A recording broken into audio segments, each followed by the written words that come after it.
The cost of roaming or interacting with people globally has mostly been an expensive exercise for Africans, but this is slowly changing with the introduction of various technological innovations which come at cheaper rates. One of the latest ones is an app from Netherlands which has made its way to the African continent. To unpack how this app called Ringcredible is meant to assist you, I'm now joined in studio by Hiine. He's a South African representative for Ringcredible. A very good morning to you. Welcome to ANN7.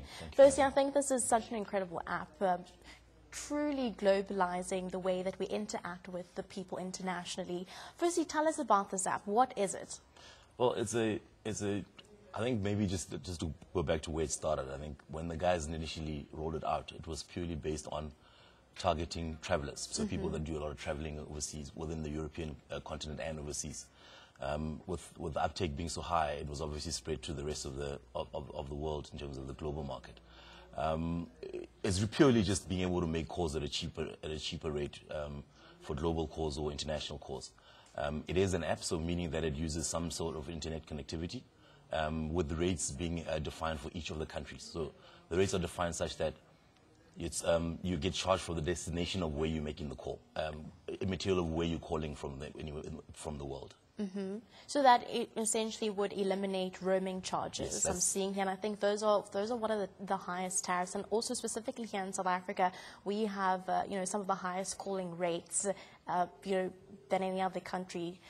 Let's just have a look at some of the other aspects. Saying here that Ringcredible is private and secure, and that it does not upload contact lists to a cloud. Tell us a bit more about that. I think one of the biggest differentiators is the fact that with most of the other calling or apps is that if you want to use it, you have to, if you're using it to you as an example, you'd have to have the app installed. Yes. And that then allows most of the service providers to share data about the caller and the receiver. Oh, in our case, the person that needs the app is the person calling. I mean, I can call you, you don't have to have an app. And it allows you to call. So wait, let me just understand this. If I want to call someone overseas using Ringcredible, the person that I'm calling does not need to have the app. I just need to have the app, and I'll be able to call you with an internet connection. So it'll pick you, if it is a contact that is already on your phone, it'll pick them up as a normal phone that they're making. And obviously that allows you to call from both mobile and fixed lines. So and the rates generally are much cheaper on the fixed line as well. Tell us about the journey of Ringcredible. Tell us, seeing here with over 2 years of existence, and it has achieved almost 2.9 subscribers in 159 different countries. 2.9 million subscribers, and I think the bulk of that is in Europe. So we're now stretching that obviously to Africa, and our mandate is to look after Africa in terms of rolling that out in Africa.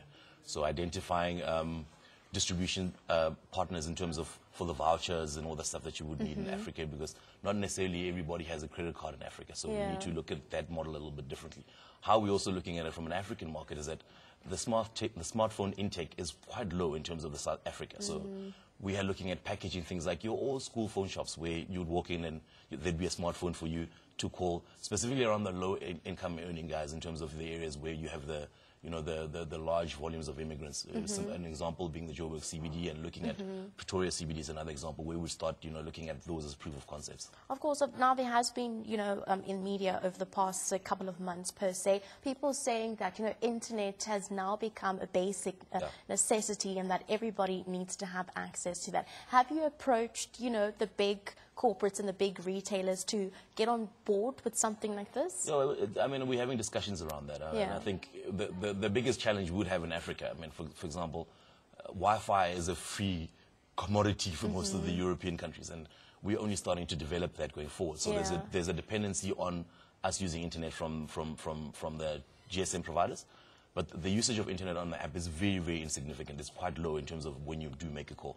But obviously, with quite a lot of the infrastructure developments happening in Africa, and all these inter-country partnerships that are going to be happening in terms of usage of infrastructure going into different areas of the continent, that gives us a bit of an edge in that when those start happening, we would already be on the bandwagon for being able to provide the service more efficiently. Of course, you've mentioned this on your smartphones. What type of devices is this app compatible for? Can you use it on tablets, iPads, laptops?